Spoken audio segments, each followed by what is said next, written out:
Mesdames, Messieurs, bonjour et merci de nous rejoindre pour ce point de l'actualité. Formation des cadreurs et journalistes, reporters d'images béninois sur les diverses applications des drones et la réglementation en vigueur au Bénin. C'était ce lundi à Cotonou. Rencontre entre le président français Emmanuel Macron et son homologue rwandais ce lundi. Ils ont discuté de la réconciliation entre les deux pays. Et puis les États-Unis n'ont toujours pas adopté de déclaration au Conseil de sécurité de l'ONU après la troisième rencontre tenue ce lundi sur le conflit israélo-palestinien.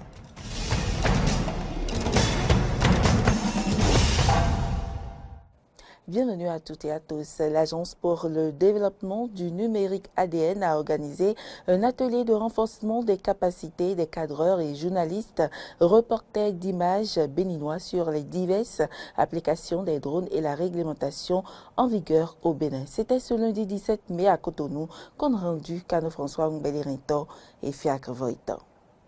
Atelier de renforcement des capacités des cadreurs et journalistes reporters d'images béninois sur les diverses applications des drones et la réglementation en vigueur au Bénin.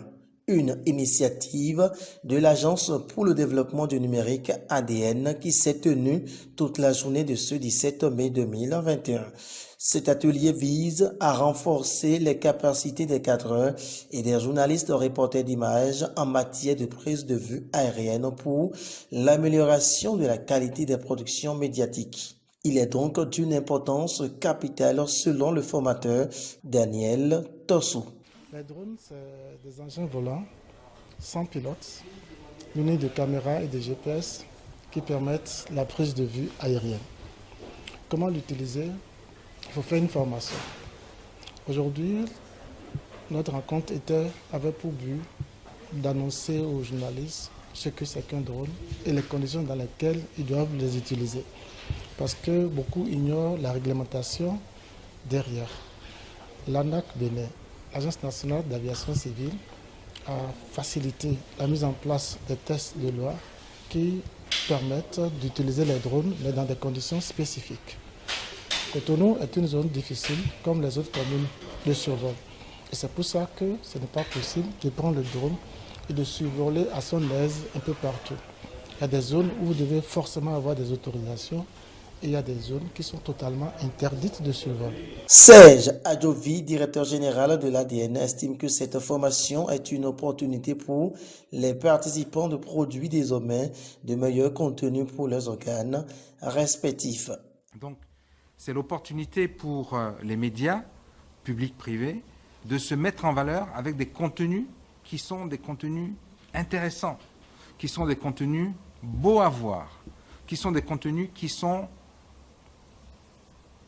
en concurrence, mais qui tiennent cette concurrence vis-à-vis d'autres contenus qui sont diffusés sur les mêmes écrans de télé.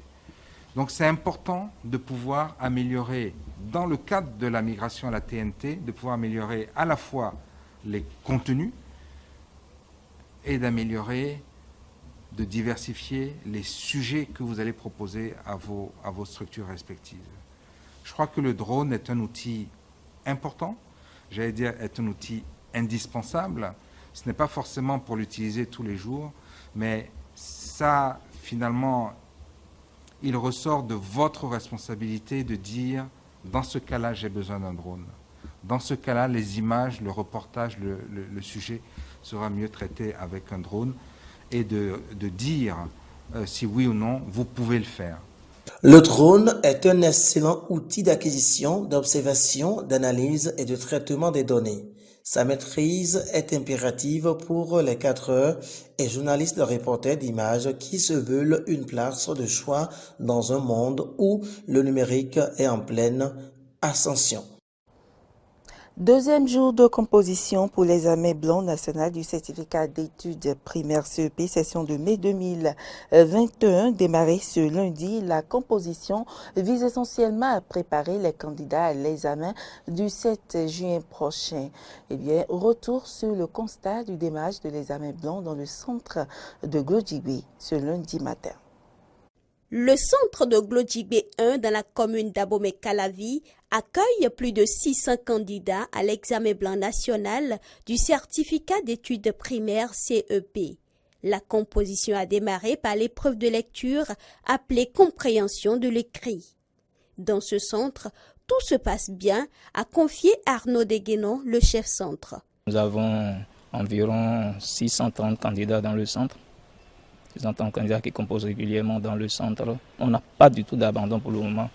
Mais les absences tournent autour de 20. Nous attendons que les statistiques nous parviennent réellement. On avait déjà circulé dans les salles. Nous attendons que les statistiques nous parviennent pour pouvoir remplir le tableau que vous voyez. Puis le matin, on n'a pas eu de difficultés majeures. Ça se passe bien jusqu'à présent.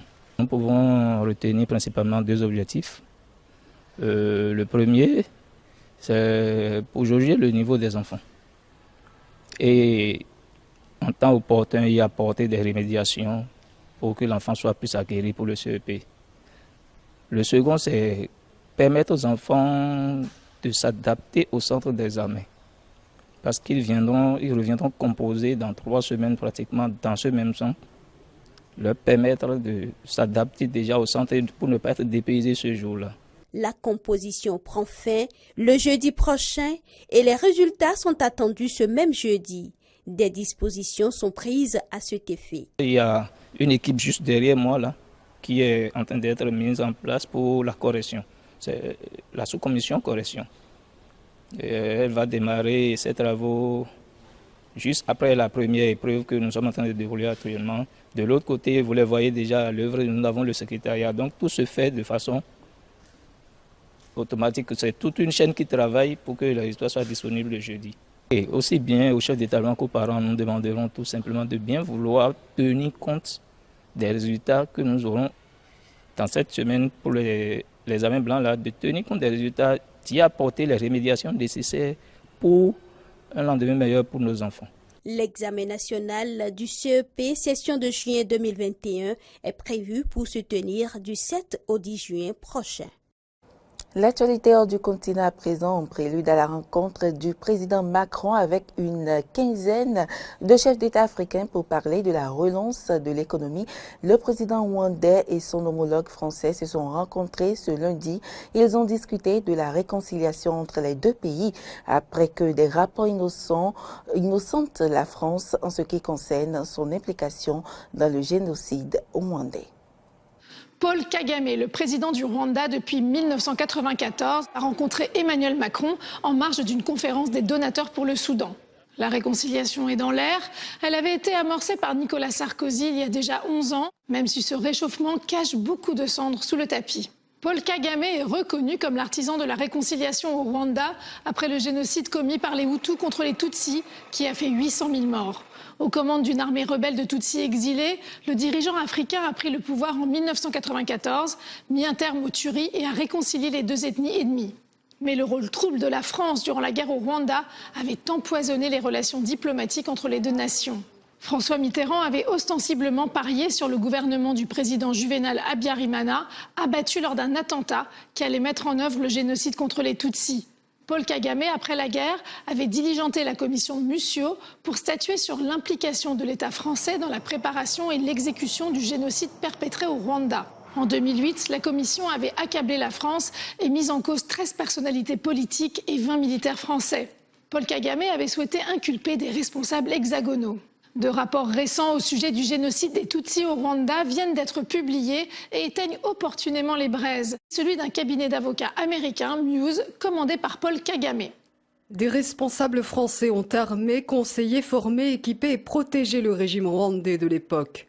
L'État français porte une lourde responsabilité pour avoir rendu possible un génocide prévisible. Celui de l'historien Vincent Duclerc à la demande d'Emmanuel Macron. Ce sont les autorités françaises qui effectivement, dans ce dossier, ont des responsabilités accablantes. Pendant 3 ans, au lieu de soutenir la démocratisation du Rwanda et la paix au Rwanda, au fond, ces autorités ont soutenu l'ethnicisation, ont soutenu la radicalisation du gouvernement que la France soutenait, c'est-à-dire le gouvernement du général-président Habyarimana, qui est un dictateur, qui était très proche des extrémistes Hutus. Tous deux ont établi la responsabilité de la France, mais pas sa complicité. Le ministre des Affaires étrangères rwandais, Vincent Biruta, après consultation des deux rapports, a annoncé que son gouvernement ne porterait pas cette question devant une cour. Et cette semaine, Paul Kagame ira même rencontrer des généraux en poste au moment de la guerre au Rwanda, certains qui étaient cités dans le rapport Mussio. Un comble.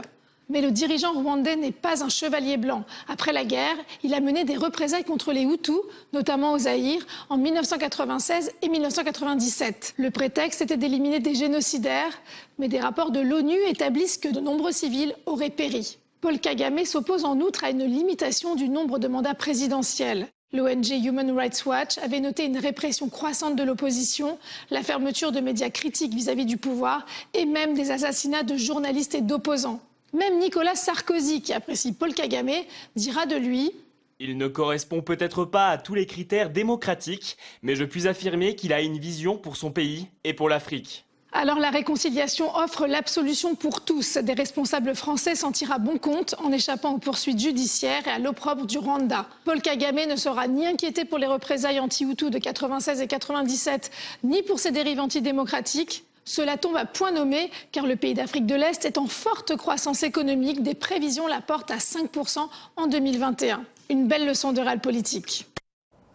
Reporters sans frontières vient de saisir la Cour pénale internationale contre Israël. L'armée a bombardé une maison des médias, ce qui met une fois de plus en lumière le calvaire que vivent les journalistes dans la bande de Gaza. Reporters sans frontières demande justice pour cet acte qu'il estime criminel. La tour Jala, 13 étages, en plein cœur de la ville de Gaza. Le bâtiment est frappé une première fois par plusieurs missiles israéliens. Quelques minutes plus tard, une seconde frappe fait s'effondrer l'immeuble.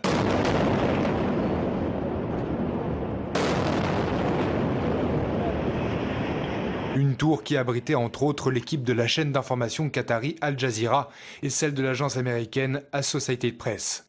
Aucune victime n'est à déplorer, les personnels présents avaient été évacués au préalable à la demande de Tsahal. Un bâtiment abritant des journalistes pulvérisés, l'image est forte. Pourtant, le Premier ministre israélien l'assure, média ou pas, cet immeuble était bien un objectif stratégique. Dans cet immeuble se trouvait un bureau de renseignement de l'organisation terroriste palestinienne qui prépare et organise des attaques terroristes contre des civils israéliens. Donc c'est une cible parfaitement légitime. Mais la profession, elle, ne l'entend pas de cette oreille. Depuis le début du conflit, selon Reporters sans frontières, 23 médias ont vu leurs locaux détruits par des frappes israéliennes ciblées. L'ONG qui a saisi ce dimanche la Cour pénale internationale. Reporters sans frontières considèrent que le ciblage volontaire de médias et la destruction totale et intentionnelle de leurs équipements relèvent du crime de guerre en vertu de l'article 8 du statut de Rome. L'armée israélienne a non seulement infligé des dégâts matériels très importants à des rédactions dont les journalistes, les équipements et les installations sont des personnes et des biens protégés au titre de la protection due à la population civile. Elle a également entravé la couverture médiatique d'un conflit qui affecte directement et gravement la population civile. Le sort des journalistes présents sur le terrain n'a d'ailleurs pas manqué de faire réagir les responsables internationaux. Bruxelles a exprimé sa vive inquiétude, tout comme Washington, qui a tout de même tenu à ménager l'allié hébreu. Comme vous le savez, le président Biden et d'autres membres de l'administration ont fait directement part de nos préoccupations à nos homologues israéliens au sujet de la sûreté et de la sécurité des journalistes opérant à Gaza. Et nous avons souligné la nécessité de garantir leur protection. Israël a la responsabilité toute particulière de protéger les civils dans le cadre de sa légitime défense, et cela inclut assurément les journalistes. Je pense qu'Israël, en tant que démocratie, a la charge supplémentaire de faire tout son possible pour éviter les pertes civiles, même s'il se défend et défend son peuple. Pourtant, selon le directeur du CPJ, le Comité pour la protection des journalistes, l'armée israélienne ciblerait, je cite, délibérément les locaux des médias afin de perturber la couverture de la souffrance humaine à Gaza. Et puis les États-Unis n'ont toujours pas adopté de déclaration au Conseil de sécurité de l'ONU après la 3e rencontre tenue ce lundi sur le conflit israélo-palestinien. Il n'y a toujours pas de signe d'apaisement. Nouvelle nuit et nouveau bombardement dans la bande de Gaza. Aucun signe d'accalmie ne semble apparaître alors que le conflit entre Israël et le Hamas entre dans sa 2e semaine. Pour le Premier ministre israélien Benjamin Netanyahou, les frappes aériennes dans le micro-territoire ne sont pas près de cesser. La directive est de continuer à bombarder les cibles terroristes. L'armée le fait très bien. Aujourd'hui, elle a visé un commandant supérieur du djihad islamique. Nous avons frappé l'unité navale du Hamas et nous continuons à bombarder des cibles souterraines, le métro du Hamas et d'autres cibles. Nous continuerons à prendre toutes les mesures nécessaires pour établir le calme et la sécurité pour tous les résidents d'Israël. Une rhétorique belliqueuse également reprise par le Hamas, qui a envoyé plusieurs dizaines de roquettes hier sur le territoire israélien. Une partie de ping-pong armé dont les populations civiles pâtissent, avec plus de 200 morts et des milliers de blessés, en majorité palestiniens. Face à ce drame, et pour la 4e fois depuis la reprise des hostilités, le Conseil de sécurité doit se réunir en urgence aujourd'hui. Mais l'ONU semble rester impuissante et en reste aux déclarations d'intention.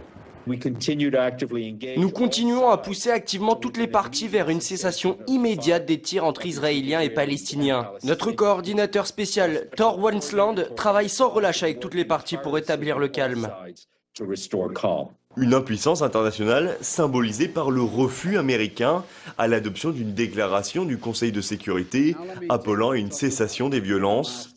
Si Joe Biden, sous la pression de son camp, a appelé à un cessez-le-feu hier soir, Washington ne devrait pas changer sa ligne de conduite dans les prochaines heures. De notre point de vue, nous nous concentrons sur chaque action que nous entreprenons, chaque déclaration que nous faisons dans les buts de réduire la violence et de mettre fin au conflit sur le terrain.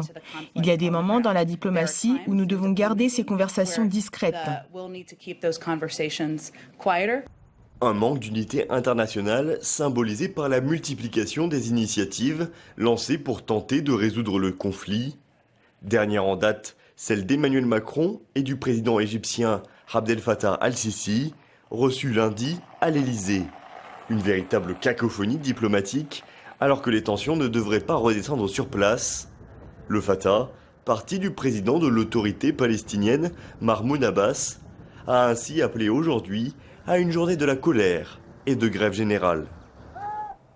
Et puis l'Union européenne va tenter une médiation aujourd'hui dans ce conflit israélo-palestinien.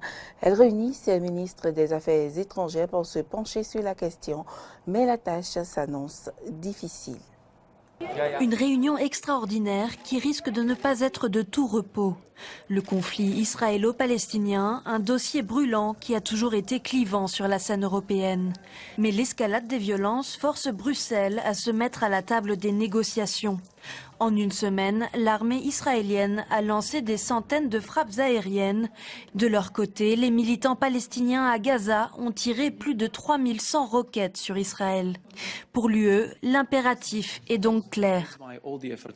Tous les efforts sont concentrés sur l'arrêt de la violence, la désescalade et la recherche d'une solution durable également aux causes sous-jacentes qui sont à l'origine de la récente confrontation.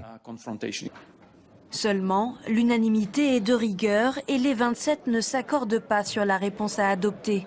Certains membres appellent à faire preuve de retenue, d'autres soutiennent le droit d'Israël à se défendre, à l'image de l'Autriche, de la Slovénie ou de l'Allemagne. Dans l'état actuel des choses, le gouvernement allemand soutient Israël et son droit de protéger son peuple et de se défendre. Il est tragique que tant de vies aient été perdues des deux côtés et il est choquant que le Hamas prenne en otage la population palestinienne de Gaza en propageant la terreur avec des roquettes lancées depuis des zones densément peuplées et de quartiers en majorité peuplés par des civils. D'autres États membres, eux, font le choix de rester dans de vagues déclarations, sans affirmer de parti pris, à l'image de la France. Le président Emmanuel Macron a exprimé la nécessité absolue de mettre un terme aux hostilités dans la région. Malgré les différentes prises de position, les États membres se disent décidés à parvenir à une entente. La violence et les attaques entre Israël et la Palestine doivent cesser. L'Union européenne, avec ses 27 États membres, doit prendre une position claire et unifiée et un travail pour faire pression sur les parties pour qu'elles se réunissent à nouveau à la table des négociations. En raison de ces divisions internes, l'UE n'a jamais eu l'impact que Washington peut exercer dans la région, et ce malgré ses nombreux intérêts commerciaux. Les critiques pro-palestiniens insistent sur le fait que le bloc a été beaucoup trop indulgent lorsqu'il s'agit d'imposer des sanctions à Israël. À l'inverse, les pro-israéliens demandent à Bruxelles une plus grande sévérité à l'égard des militants palestiniens.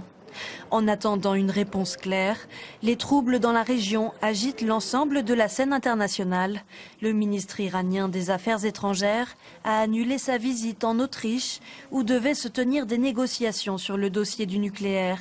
En cause, le gouvernement autrichien qui a arboré un drapeau israélien sur le siège de la chancellerie en signe de solidarité avec Tel Aviv.